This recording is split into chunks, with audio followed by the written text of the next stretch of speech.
आपका इंतज़ार का घड़ी समाप्त हो गया है। एसएससी जीडी ने अपना नोटिफिकेशन जारी कर दिया है। अब आप लोग लग जाइए, क्योंकि अगर फाइनल मेरिट में आना है तो हमें अभी से लगना पड़ेगा। आज हम आपको हिंदी में अब रोज़ एक टॉपिक खलास कर देंगे। एक क्लास में एक टॉपिक खलास हिंदी का। चलते हैं। आज हम लाए हैं भारतीय तथा अन्य भाषा, हिंदी एवं अन्य भारतीय भाषाएं आज हम लाए हैं। आज शुरू करते हैं। देखो, पहले संस्कृत के बाद पाली के बाद प्राकृत के बाद अपभ्रंश के बाद अवहट के बाद प्राचीन हिंदी के बाद आधुनिक हिंदी। ये भाषा का विकास कैसे हुआ था वो जानते हैं। पहले आया था हिंदी के बाद पाली के बाद प्राकृत के बाद अपभ्रंश के बाद अवहट के बाद प्राचीन हिंदी के बाद आधुनिक हिंदी। संस्कृत के जननी किसे कहा जाता है? संस्कृत के जननी वैदिक संस्कृत या लौकिक संस्कृत को अगर पूछे, संस्कृत को जननी किसे कहा जाता है, संस्कृत का जननी किसे कहा जाता है, तो वैदिक संस्कृत या लौकिक संस्कृत कहा जाता है। अपभ्रंश से निकला है शौर्सनी अपभ्रंश, अर्धमागधी अपभ्रंश, मागधी अपभ्रंश, नागर था पैचारी, ब्रांचड़ या सिंधी इसको कहते हैं, ब्रांचड़ या सिंधी। अपभ्रंश से निकला है शौर्सनी अपभ्रंश, अर्धमागधी अपभ्रंश, मागधी अपभ्रंश, नागर था पैचासी, ब्रांचड़ था सिंधी।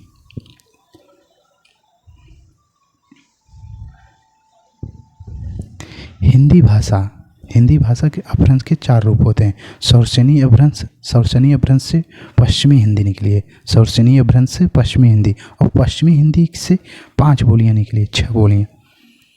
पश्चिमी हिंदी से खड़ी बोली निकली है। पश्चिमी हिंदी ब्रजभाषा, कन्नौजी, बुंदेली, दक्षिणी हिंदी हरियाणवी को जाटू या बांगरू या हथौड़ों वाली कहते हैं।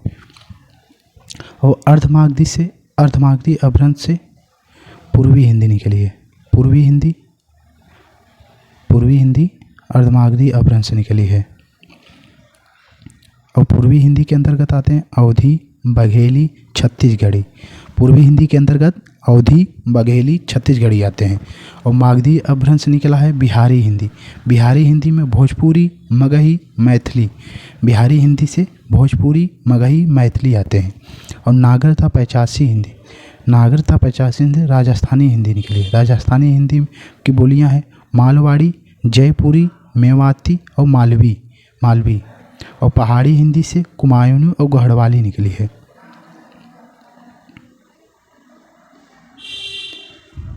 कुछ लिखने का लिपि किसे कहते हैं? लिखने का तरीका, लिपि उसे कहते हैं जो लिखने का तरीका, ढंग, शैली हो। लिपि लिखने का तरीका, ढंग, शैली हो, उसे लिपि कहते हैं। लिखने का ढंग, तरीका लिपि कहते हैं। बोलने का तरीका, ढंग, शैली को बोली कहा जाता है। बोलने का ढंग, तरीका बोली कहा जाता है। सबसे प्राचीन लिपि हम ब्राह्मी लिपि कहते हैं। सबसे प्राचीन लिपि ब्राह्मी लिपि। हिंदी तथा संस्कृत भाषा में देवनागरी लिपि लिखी जाती है। हिंदी तथा संस्कृत भाषा में देवनागरी लिपि ली जाती है। देवनागरी लिपि बाएं से दाईं ओर लिखी जाती है। देवनागरी लिपि जो है बाएं से दाईं ओर लिखी जाती है। खरोष्ठी लिपि दाईं से बाईं ओर लिखी जाती है। खरोष्ठी लिपि देवनागरी लिपि के उल्टा होती है। इसे गधे की ओठ वाली लिपि कहते हैं। खरोष्ठी लिपि को ही गधे की ओठ वाली लिपि कहते हैं। अशोक के शिलालेख इसी लिपि में लिखा गया है। अरमाइकी लिपि अरबी, फारसी, उर्दू भाषा लिपि कहते हैं। अरमाइकी लिपि जो है अरबी, फारसी, अरबी लिपि को आधुनिक उर्दू जो दाएं से बाएं ओर लिखी जाती है। अरबी लिपि को आधुनिक उर्दू में लिखा जाता है जो दाएं से बाएं ओर लिखी जाती है। रोमन लिपि में अंग्रेजी, फ्रेंच, स्पेनिश और जर्मनी होती है। रोमन लिपि में अंग्रेजी, फ्रेंच, स्पेनिश, जर्मनी। रोमन लिपि को ग्रीक लिपि कहा जाता है, लैटिन लिपि कहा जाता है। ग्रीक और लैटिन लिपि रोमन लिपि कहा जाता है। गुरुमुखी लिपि पंजाबी भाषा होती है। और महाराष्ट्रीय लिपि मराठी भाषा। महाराष्ट्रीय लिपि में मराठी भाषा होती है।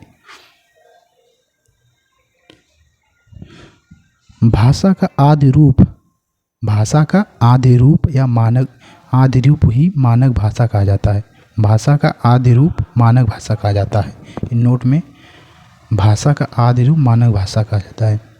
राजकाज की भाषा, कार्यालय की भाषा, संविधान सम्मत की संस्था संगठन की भाषा को राजभाषा कहा जाता है। जो राजकाज में, संविधान में, सम्मत में, संस्था संगठनों में प्रयोग किया जाता है उसे राजभाषा कहा जाता है। भाग 17 के 1 में लिखा राजभाषा का था। 14 सितंबर 1949 को हिंदी को राजभाषा के दर्जा प्राप्त हुआ था। 14 सितंबर 1949 को हिंदी को राजभाषा का दर्जा प्राप्त हुआ है।